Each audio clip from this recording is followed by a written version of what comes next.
Sir हमारे market की तरफ आते हैं, this might sound like a negative question, लेकिन क्या पांचवें दिन कमजोरी दिख सकती है?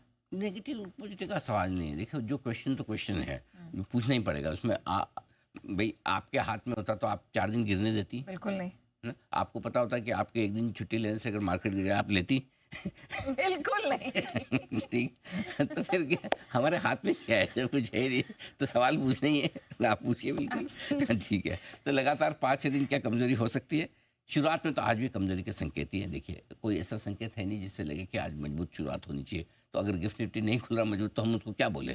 भाई ठीक ही है, तुम नीचे खुल रहे, तुम्हारा नीचे खुलना बनता है। सीधी सी बात है। क्यों? एक तो एफ की बिकवाली चल ही रही है, छोटी समझो बड़ी समझो, आप जो भी समझो।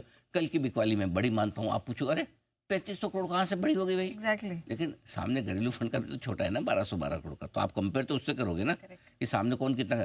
अब अगर एक जमा था, once upon a time F I 8-8-9 हज़ार करोड़ का बेच जाते थे, सामने ले लेते थे तो इम्पैक्ट नहीं आता था, ऊपर बढ़ जाता था।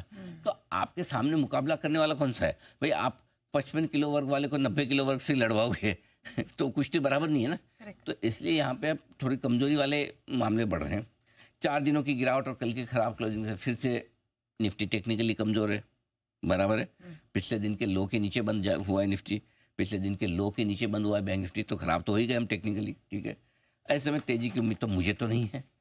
आज सेंसेक्स की मंथली एक्सपायरी का दिन है, और अगर ऐसे में कोई शॉर्ट कवरिंग आ जाए, या ये वीकली नहीं मंथली लिखिए, आज पहली मंथली एक्सपायरी, इसको जरा वीकली की जगह मंथली कर लीजिए। सेंसेक्स की मंथली एक्सपायरी पर अगर कोई शॉर्ट कवरिंग आ जाए तो आपको पोजीशन थोड़ी हल्की करनी चाहिए उछाल में, जो 3 दिनों से यही हो रहा है। उछाल आती है दिन में एक बार, और वहाँ पे कहीं ना कहीं आप फुस हो जाते हैं, Correct. और आज भी ऐसे होंगे। ऐसे में मेरा ये मानना है कि बाजार का ऊपरी स्तरों पर टिकना थोड़ा मुश्किल है, और उसी को आप ध्यान में रखिएगा। ओके, तो सर अब बताइए, दो इंपॉर्टेंट लेवल्स हैं, 25,000 फॉर निफ्टी और 55,000 बैंक निफ्टी के लिए, ये हम होल्ड कर पाएंगे? मुश्किल है।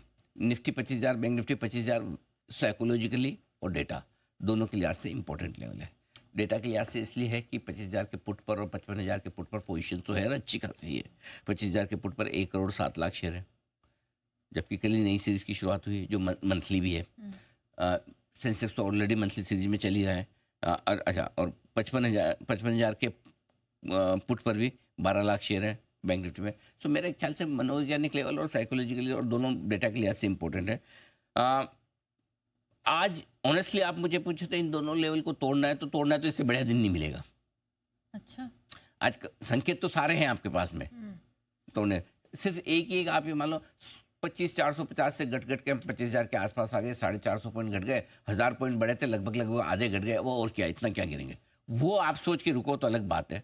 बट अदरवाइज मेरे ख्याल से तो एफ की बिकवाली, global market technically weak, mood माहौल ऐसा है कि आप इनको एक बार टूटते हुए देख सकते हैं।